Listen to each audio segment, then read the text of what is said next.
federal judge in Louisiana is limiting the Biden administration from contacting social media companies. The judge saying the administration likely violated the First Amendment when it pressured those companies to remove certain posts. The White House deciding basically the best defense here is a good offense?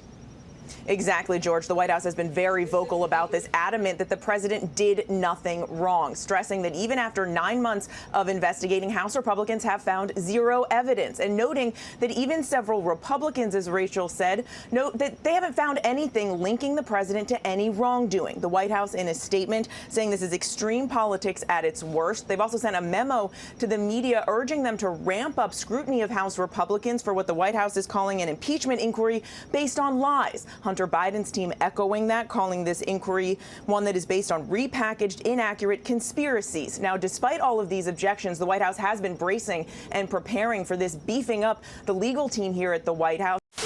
My name is Matt Taibbi. I've been a reporter for 30 years and a staunch advocate of the First Amendment. I'm here today because of a series of events that began late last year when I received a note from a source online. It read, "Are you interested in doing a deep dive into what censorship and manipulation was going on at Twitter?" A week later, the first of what became known as the Twitter Files reports came out. What we found in the files was a sweeping effort to reverse that promise and use machine learning and other tools to turn the internet into an instrument of censorship and social control. Unfortunately, our own government appears to be playing a lead role.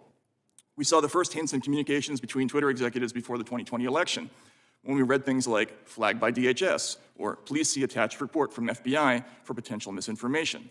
This would be attached to an Excel spreadsheet with a long list of names whose accounts were often suspended shortly after. We learned Twitter, Facebook, Google, and other companies developed a formal system for taking in moderation requests from every corner of government, from the FBI, the DHS, the HHS, DOD, the Global Engagement Center at State, even the CIA.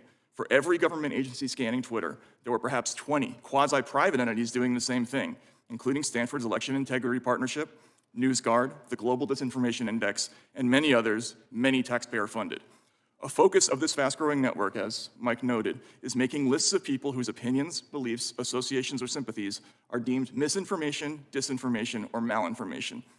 That last term is just a euphemism for true but inconvenient. Well, I would say first, it shouldn't come as any surprise that we're in regular touch with social media platforms. Well, first, we are in regular touch with these social media platforms, and those engagements typically happen through members of our senior staff, but also members of our COVID-19 team. So we are regularly making sure social media platforms are aware of the latest narratives dangerous to public health. That is an example of the kind of information that we are flagging or raising. We've increased disinformation research and tracking within the Surgeon General's office. We're flagging problematic posts for Facebook that spread disinformation. That is an example of the kind of information that we are flagging or raising. We're flagging problematic posts for Facebook.